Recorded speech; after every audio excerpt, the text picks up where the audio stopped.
আবারও পালা বদলের রাজনীতি দেখলেও বিহারের জনতা। বিহারের মুখ্যমন্ত্রী নীতিশ কুমার তিনি পদত্যাগ করলেন এবং আজ বিকেল 4টায় তিনি মুখ্যমন্ত্রী পদে আবার শপথ নেবেন এবং সেই জায়গায় দাঁড়িয়ে লোকসভা নির্বাচনের আগে এনডিএ জোট এবং সেই জায়গায় ইন্ডিয়া জোট থেকে কতটা প্রভাব পড়বে সেটা কিন্তু বলার অপেক্ষা রাখে না। সরাসরি জানবো, আমাদের সঙ্গে রয়েছেন নিউজরুম থেকে আমাদের পলিটিক্যাল এডিটর আশিস চট্টোপাধ্যায়।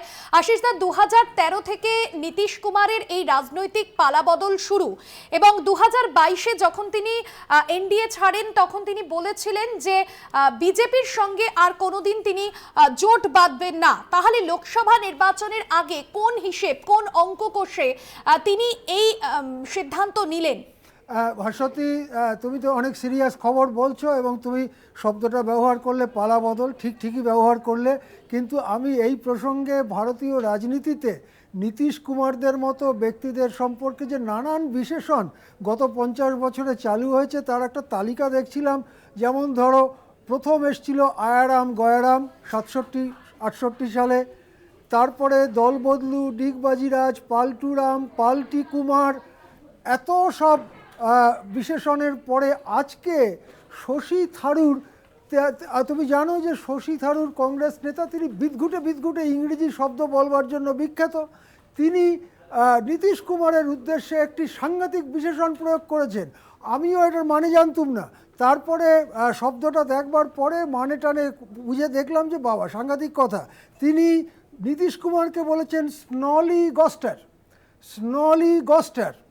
এই স্নলি গস্টারের অর্থ হচ্ছে শ্রুড অ্যান্ড আনপ্রিন্সিপলড পলিটিশিয়ান।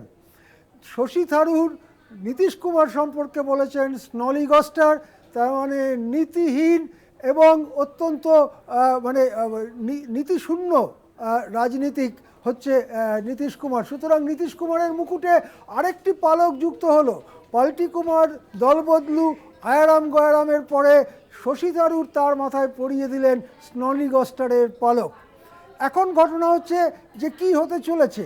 পদত্যাগ করেছেন, নিজের মুখে জানিয়েছেন। নিশ্চয়ই বিজেপির সমর্থনের চিঠিও রাজ্যপালের কাছে পৌঁছে গেছে। সম্ভবত যেটা হতে চলেছে, 5টার সময় শপথ গ্রহণ করবেন নীতিশ কুমার, যেটা হতে চলেছে 5টা। আর ঘণ্টা দেড়েক এর মধ্যে নতুন মন্ত্রিসভার মুখ্যমন্ত্রী হিসেবে শপথ গ্রহণ করতে চলেছেন নীতিশ কুমার। 2 জন উপমুখ্যমন্ত্রী হতে চলেছেন, একজন বিজেপির বিহারের বিধায়কদের দলনেতা তথা বিজেপির রাজ্য সভাপতি সম্রাট চৌধুরী, আরেকজন বিজয় কুমার সিনহা। এই 2 জন উপমুখ্যমন্ত্রী হতে চলেছেন। সম্ভবত তার সঙ্গে আরও 6 জন মন্ত্রী শপথ নিতে চলেছেন। মোট মুখ্যমন্ত্রী ছাড়া 8 জন মন্ত্রীর মন্ত্রিসভা গঠিত হতে চলেছে আজকের শপথ গ্রহণ অনুষ্ঠানে। সম্ভবত তার আধ ঘন্টা পরে 5:30টার সময় প্রথম মন্ত্রিসভার বৈঠক হতে চলেছে। সম্ভবত জেপি নাড্ডা দিল্লি থেকে পাটনার উদ্দেশ্যে রওনা দিয়েছেন।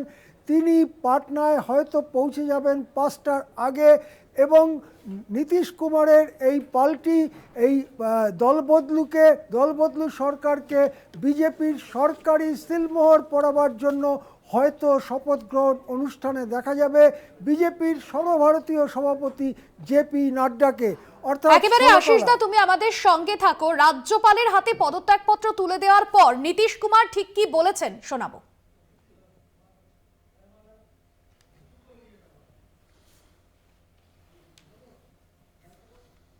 आप सब लोगों को हम बता देते हैं कि आज हमने इस्तीफा दे दिया। समझ गए ना? आज हमने मुख्यमंत्री से इस्तीफा दे दिया और जो सरकार थी उसको भी समाप्त करने का हमने आज गवर्नर साहब को दे दिया। अरे इसलिए नौबत हुई है कि ठीक नहीं चल रहा था, तो इसीलिए थोड़ी परेशान। आप लोग तो हमसे बहुत पूछ रहे थे, हम बीच में बंद कर दिए थे कुछ बोलना, तो हम देख रहे थे। तो वही सब लोगों की राय, अपने पार्टी के लोगों की राय, चारों तरफ से राय आ रही थी, तो हमने सब लोगों की बात को सुन लिया। तो इसीलिए आज हमने इस्तीफा दे दिया। अब ये जो भी सरकार थी वो समाप्त कर दिया गया। बीजेपी साथ दे रही है आपको? क्या नौबत आ गई थी? आप गठबंधन को आपको छोड़ना पड़ा? नहीं, हाँ, अभी हम जो पहले गठबंधन को छोड़ के नए गठबंधन बनाए थे, और जो नया गठबंधन 1.5 महीना से बनाए थे, 1.5 साल से, तो यहाँ पर भी जो स्थिति इधर आकर के ठीक नहीं लगी है, और जिस तरह से लोगों का दावा हो रहा था, जो इतना मेहनत किया जाता था कि वही लोग ये सब काम कर रहे हैं, वो सब जरा धीरे धीरे लोगों को खराब लग रहा है। আবারও আসবো আশিসদা তোমার কাছে। নীতিশ কুমার তিনি নভেম্বরের জন্য আজ মুখ্যমন্ত্রী পদে শপথ নিচ্ছেন, তবে একটা বিষয় যেটা প্রশ্ন উঠছে যে তিনি কখনো কিন্তু একক ক্ষমতায় মুখ্যমন্ত্রী হননি, বিভিন্ন দলের সঙ্গে জোট করে তিনি তার ক্ষমতায় এসেছেন। তাহলে কি রাজনীতির হাওয়া কোন দিকে যাচ্ছে সেই বোঝার ক্ষমতা নিয়ে কি কুর্নিশ জানাতে হয় নীতিশ কুমারকে? দেখো, কর্পূরী ঠাকুর, জয়প্রকাশ নারায়ণ এবং পুরনো সমাজবাদী নেতাদের যে সমস্ত শিষ্যরা আজকের দিনে রাজনীতিতে দাপিয়ে বেড়াচ্ছেন, তার মধ্যে অন্যতম নীতিশ কুমার। আর দুজনের নাম যদি করতে হয় তাহলে তারা হচ্ছেন লালু প্রসাদ যাদব এবং অখিলেশ যাদবের বাবা মুলায়ম যাদব। তিনি এখন নেই, অখিলেশ যাদব এখন সমাজবাদী পার্টির নেতৃত্ব করছেন। এদের কিন্তু কখনো দল বদলের ব্যাপারে দেখা যায়নি।